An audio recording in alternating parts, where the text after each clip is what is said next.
think our guys are happy to be here, and it's an opportunity to continue to play. We know we have a big challenge ahead of us. Wisconsin's a very talented team, experienced, very well coached. So we know we're going to have one of our better games to give ourselves an opportunity. Questions? We'll go on the right. Dana, Warren Williamson, Oregon Duck Football News. I asked Peyton about his experience 2 years ago and how different it is for him being older now. Any wisdom, I guess, that you imparted on this team regarding how to go about the big tournament? Every team's different. This is a very inexperienced team, with 4 freshmen playing a role. And, Paul played a tournament game with Georgetown, and then Peyton's experience, and that's the only 2 guys that have any tournament experience at all. So it isn't an experienced group, and we're trying to keep them calmed down a little bit. And, I think the biggest piece of advice is just, we've played a certain way to get here. We just don't want them to try to do too much. Everybody gets here and they think, well, I got to do something special, and we just kind of want to do what we're doing better.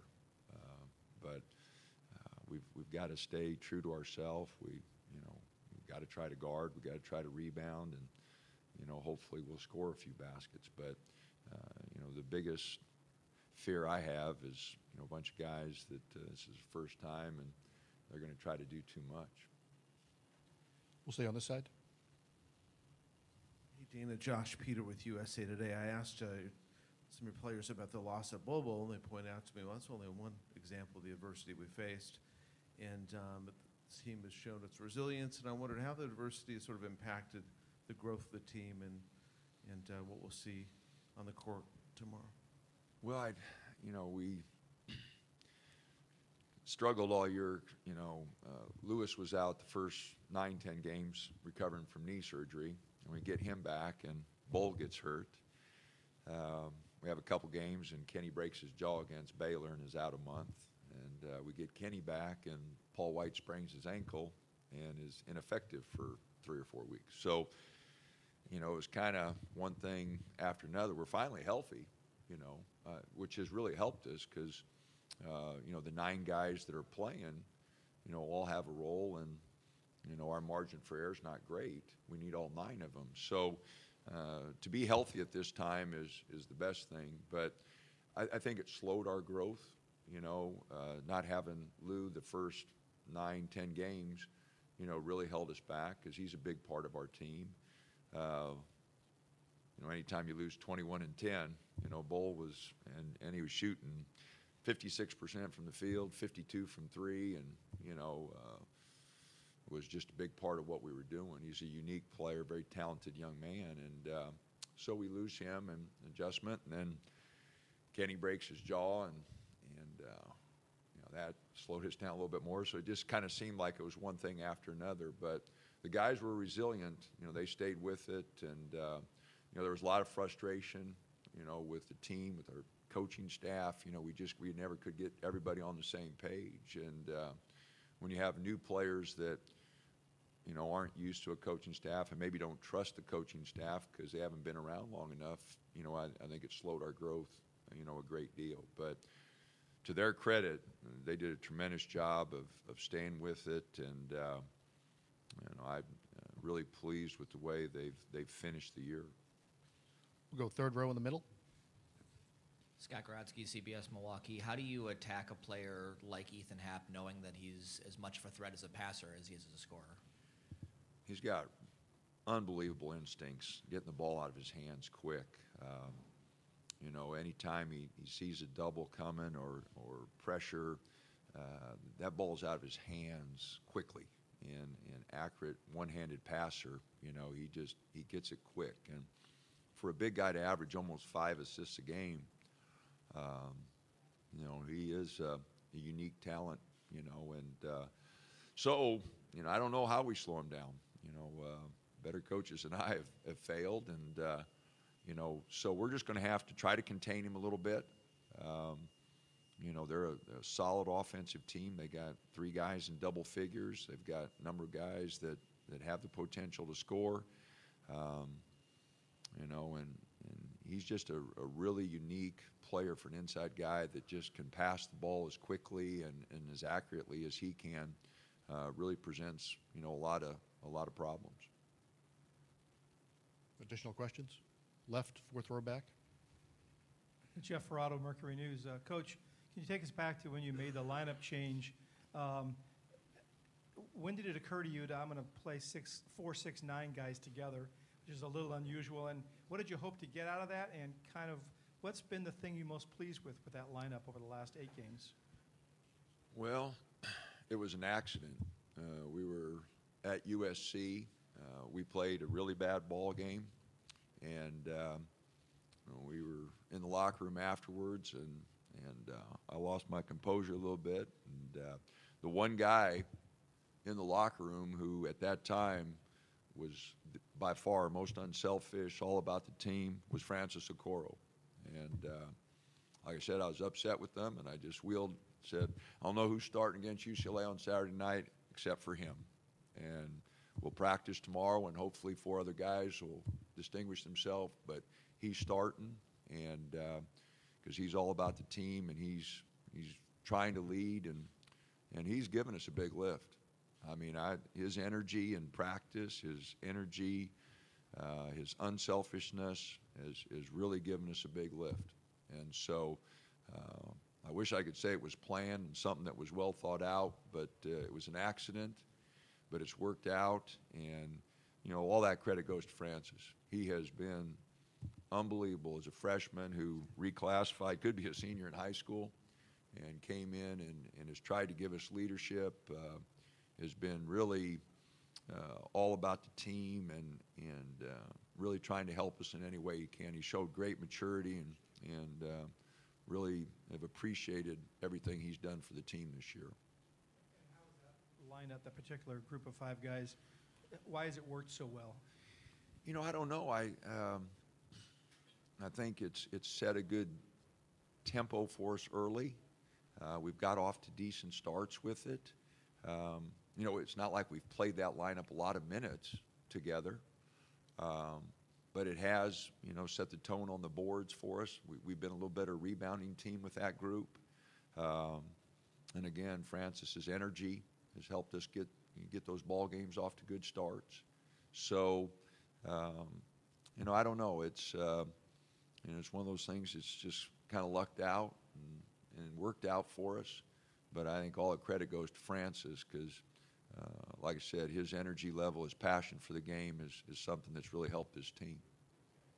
Back on the right, second row. Dana, was that the defining moment, do you think, of this season, that speech you had at USC? And have the other guys fallen in line behind Francis, taking kind of his lead as far as team? You know, I think the guys, you know, then we played UCLA the next game and gave up a big halftime lead. And, you know, so our guys came back and, you know, really have done a much better job defensively since then. You know, our energy level has been a lot better in practice and in games. So, you know, again, I'm not sure what clicked there. We came back to Eugene and had 2 really good games. We beat Arizona State really bad and then beat Arizona really bad at home, and our guys really played hard. You know, we gave up 51 to Arizona State and won by 28, and gave up 46 or 47 to Arizona and won by 26. And, you know, that really gave us some confidence. You know, we had blown some big leads during the year, and you know, that home series, I think, really kind of what got everybody going. Additional questions? Back left. Dan, is Wisconsin a different scout for your guys, not just because of their style, but kind of the experience these guys have playing it? I mean, a 5th-year big, and they're kind of different for your guys to see that style. I mean, you've played some teams like that, maybe that aren't quite as experienced and ingrained in it. They are a team that will grind on you. You know, they work the ball they don't make many mistakes. They don't turn the ball over much. It's definitely a different look, than what we've seen.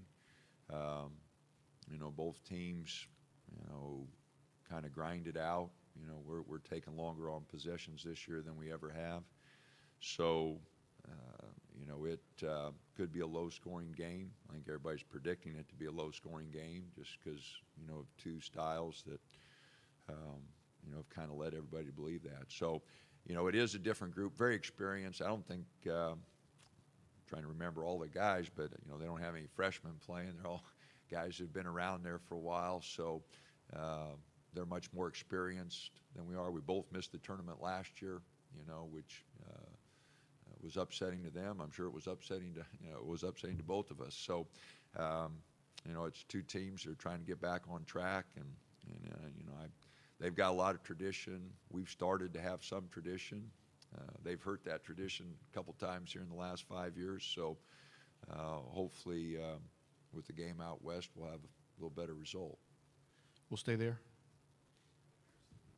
Peyton obviously goes to a Final Four as a freshman. Then he was just saying he was kind of embarrassed that the team didn't follow it up last year. To see him and all the pressure he put on himself this year, to see things click from the last few weeks and kind of help get the team back to this level, kind of pride in him, and what was it like to see things click for him the last few weeks and the leadership tone he set? Well, I'm really happy for him. He did put tremendous pressure on himself, throughout the year, and I think it did affect his play. He's a young man that works really hard and wants to be a really good player, and when he doesn't play well, it really hurts him. So, he's freed himself up the last few weeks and has really played really well in the conference tournament. So, I hope he can continue that because it's made a tremendous difference. But, it's a fine line there between being demanding on yourself but not putting so much pressure on yourself that it, really hurts your play. And he probably crossed that line because he's a much better player than what he showed at times, and missed shots that, he shot 43% from the three last year, and this year he shot 34. Well, he practices every day, so it wasn't that he didn't put the time in, and it wasn't that he didn't have good shots. He had some good looks. He just he can't aim the ball. He got to shoot it, and he was trying to make sure they all went in, and that's just really difficult. We'll stay right in that area. Just name and affiliation reminder.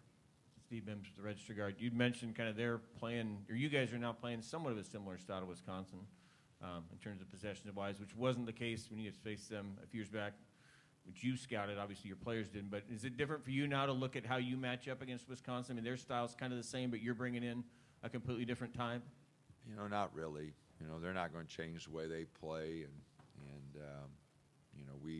we've altered our approach this year just because we had to, and so doesn't really, we just got to go play the game and hopefully create some turnovers, which has been hard to do because they've got an experienced team. They all handle the ball pretty good, and so we'll just have to play the way we play and hope we can create some turnovers. They're going to play the way they play, and I think it'll be an interesting game. I just hope that we can score. I mean, their defensive numbers are off the chart, so it's going to be really important for us to run some good possessions, and we're going to have to hit some shots. We're going to have to hit some threes. We'll go back about the center middle there. TJ Mahoney, Turner Sports. Can you go back and talk about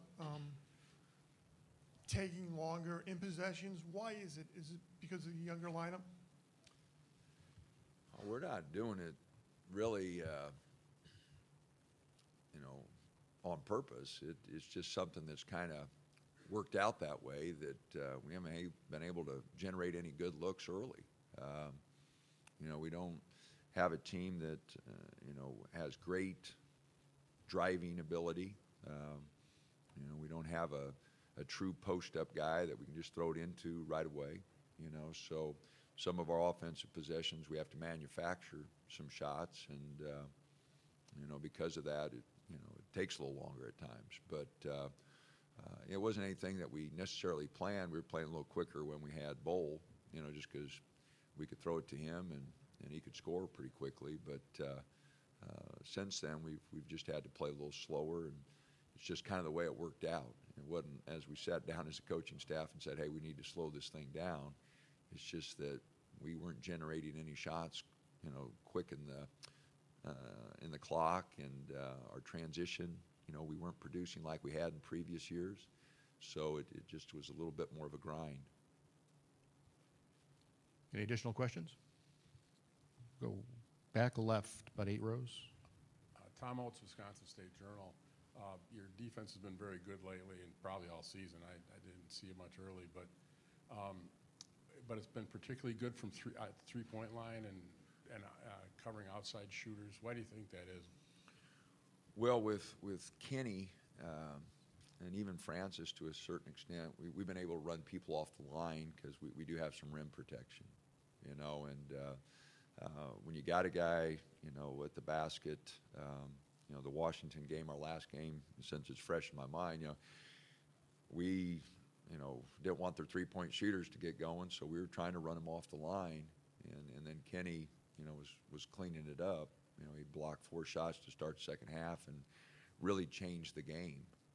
They were trying to drive the ball at us, and he was able to block some shots, and then we were able to push out on their three-point shooters. So if Kenny's going, he's been a little inconsistent, but when he's on his game and going, he gives us a rim protector, and Francis is blocking a few shots now, which has helped us out. And we were really anticipating, when the season started with Bowl back there and Kenny, so our plan right from day one was, to try to run guys off the line and keep those guys at the basket. And again, when Kenny is on his game, it gives us a different look.